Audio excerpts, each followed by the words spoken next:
Mindanao, hihiwalay na sa bansang Pilipinas. Ito ay naging maugong sa social media ngayon matapos na sinabi ito ni dating Pangulong Rodrigo Duterte sa isinagawang rally ng hakbang ng Maysag sa Davao. Marami naman sa mga taga Mindanao ang sumang-ayon dito. Sinabi ni Duterte na may kasalukuyang regrouping of the political arena that is still in the works, na magdadala sa kampanya para sa paghihiwalay ng Mindanao mula sa iba pang bahagi ng bansa. Binigyang linaw niya na ito ay hindi simula ng isang rebelyon, kundi ang pagpapatuloy ng advokasya ni Davao del Norte 1st District Rep. Pantaleon Alvarez, dating House Speaker. Panoorin ang naging pahayag ni FPRRD tungkol sa isyong ito. Malinaw na ipinaliwanag ni Duterte ang sensitibong bagay na ito at kung ano ang mga legal na aksyon na nararapat gawin. Because si Bebot Alvarez, siya yung talagang pinakauna nagparakad ng mga papel about the desirability of Mindanao seceding from the Republic of the Philippines.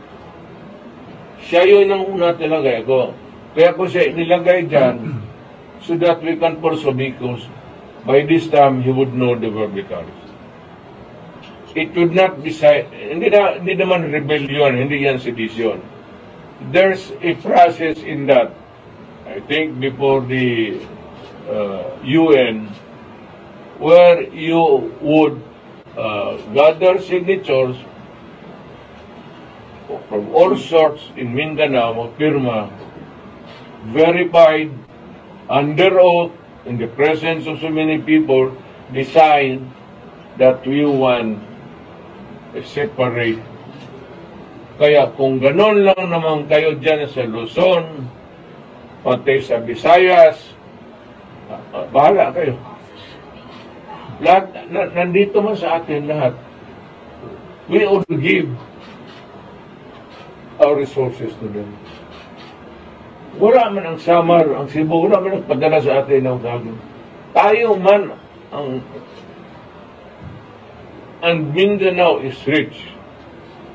But of course, kung mag-separate independent to, at magpuntahan natin ito ang Pilipino, then it's gonna be a big problem. So, for us, on its growing years, you have to restrict. But you can come. Mga taga Luzon, Visayas, we will not deny you, Pilipino. Pero, hindi naman, not really, hindi naman passport. Kunting ano lang yung ibigay na card. Kung mag-independent tayo, kung kayo din, ako gusto ko talaga, gusto ko na. Nagsawa na ako sa ilang presidente na kasi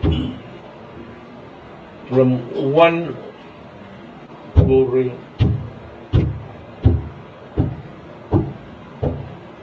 Wala nangyari sa Pilipinas.